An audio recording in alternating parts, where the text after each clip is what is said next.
Hello and welcome back to the Lair of Centipedes, coming to you once more with another reaction to another bullshit video. Deadly dangerous monster. In today's video, we will tell you about the most venomous spiders on Earth. Hopefully you'll never encounter one. Obviously fake CGI spider is probably still more real than most of the information that we'll hear in this video. Also, mark down the day I started talking like CinemaSins. Also, skip. Six-eyed killer. According to toxicological studies, his venom is recognized as the most dangerous on record. The venom of these spiders in the genera Sicarius and Hexophthalma is indeed known to be very potent and certainly capable of causing severe envenomation symptoms in humans. However, due to the lack of reliable records of envenomations from these spiders on humans, it is hard to ascertain whether this particular species or group of species is indeed the most venomous to human beings. There are only 2 known cases of attacks on a person, and those are not even officially registered. Well, I mostly agree with you there, except for the usage of the word attack. Spiders do not attack humans, we are not prey to them. Spider bites inflicted upon human beings are an act of self-defense. Cyclocosmia. Alright, Cyclocosmia isn't even considered to be medically significant, let alone a contender for the top 10 most venomous spiders on Earth, so I am rather curious as to what it's doing in this video. It's considered the oldest spider on Earth. Not sure what they're saying here, but they are wrong on both counts. If they're referring to lifespan, then that title goes to Gaius phylosus, a species of trapdoor spider from Western Australia. And if they are calling it the most primitive spider, then that title goes to the armoured Lephistomorph trapdoor spiders, which are the only living representatives of the clade Mesothelae. Considered to be the most basal living group of spiders, retaining very primitive features such as abdominal segmentation. So why did we tell you about him? So that you could distinguish him from the next similar spider from our compilation, who is a real serial killer. The Sydney funnel web spider. There are quite a few spiders that are regularly confused for funnel webs, such as members of the genera Arbanatus and Badumna. However, I cannot see the same ever applying to Cyclocosmia. Cyclocosmia trapdoor spiders are found in North America and Asia, whereas funnel webs are endemic to Australia. Even if the two spiders weren't found on completely different continents, I still can't see why confusion would ever be an issue. After all, when was the last time you saw a funnel web with an Oreo for an ass? This guy is actually evil and only wants to hurt you. Oh, for the love of Sauron. No, no, and no. Funnel webs want absolutely nothing to do with humans. We are nothing more than a giant potential predator to them, and like every other spider in existence, they are scared shitless of us. That characteristic threat posture they display is an act of self-defense, not attack.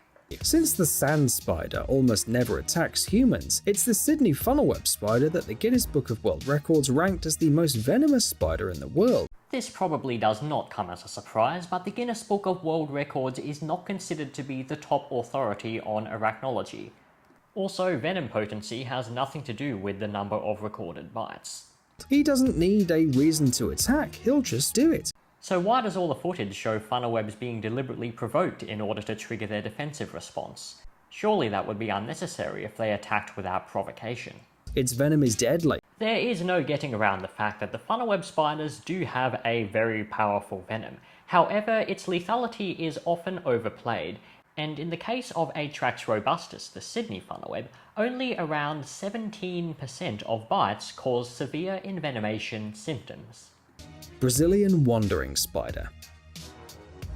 This monster may well compete with its relative from Sydney. The Brazilian wandering spiders in the genus Phonutria are not very close relatives of funnel webs at all. While they are both in the clade Opisthothelae, funnel webs are members of the Mygallomorphae, whereas Brazilian wandering spiders are part of the more derived sister taxon Araneomorphae. And the two groups diverged hundreds of millions of years ago, so you really cannot call them close relatives. Besides people, this spider likes to eat bananas. What the Oh, where do I start? No. Okay, first things first, no, Brazilian wandering spiders do not like to eat people. I think we're a little bit too big for them. I could be wrong, but I think we're a bit big.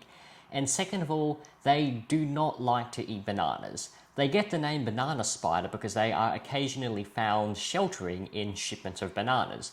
And let's face it, a bunch of bananas is a very viable shelter for a small animal, both for predators and prey. Brown recluse spider. I didn't find anything glaringly wrong with the section on recluse spiders, and I'm not particularly well versed on that group anyway. But it is still worth mentioning that these recluse spiders are extremely passive and reluctant to bite. So, like any spider, they really aren't something worth losing any sleep over. Wolf spider. Well, we're off to a great start here because that's not even a wolf spider, that's a jumping spider. The chances of them hunting you down are very high. I don't know about you, but I'm not an insect, so I'd say the chances of me getting hunted down by a wolf spider would be around 0. Gooty sapphire ornamental. Considering this species is critically endangered in the wild and only prevalent in captivity, unless you're a tarantula enthusiast, the odds of running into one of these are basically 0. And if you are a tarantula enthusiast, then seeing one of them is not going to be a bad thing. This spider has the most dangerous venom among all known tarantulas. Now, anyone well versed on tarantulas is more than welcome to correct me here, but to my knowledge, the most potent venom of any tarantula likely belongs to the African species Stromatopelma calciatum. Black widow spider. Let's start with the most famous and the most venomous one, the black widow. The common name of black widow refers to several species, including Latrodectus hesperus and Latrodectus mactans.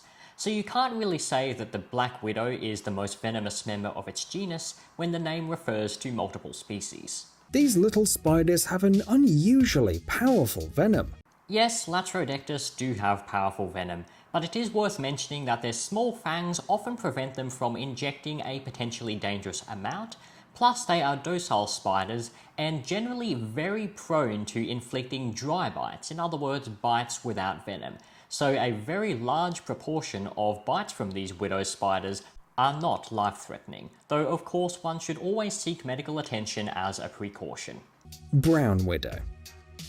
The brown widow spider, Latrodectus geometricus, is not considered to be medically significant, and bites from this species tend to cause only local effects, due in part to its small size which prevents it from injecting a dangerous quantity of venom. It would be better if these guys left the Earth altogether, don't you think? If you say so, have fun watching the ecosystems collapse. Red widow.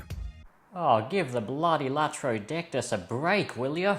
There's not a single bite record of this spider registered in medical books. If no one's been bitten by one, then why are you going on about how dangerous it is? Are you really that desperate for content? However, studies have shown that it is venomous, albeit 5 times less toxic than a brown widow. If it is 5 times less toxic than the brown widow, which itself isn't even considered to be medically significant, then why the hell is it on the list of the top 10 most venomous spiders in the world? I mean, there's 35 species of funnelwebs alone, surely that's a lot of competition. Subscribe now, we are waiting for you. No, I won't subscribe because you're full of shit. Anyway, that is the end of another reaction video. My last reaction video got overwhelmingly positive comments, so I definitely felt the need to do another one, and this one was next in line. You can check out some of my other content here, and if you enjoy my videos, then feel free to subscribe. Thank you all very much for watching. That's it from me, and I'll see you next time.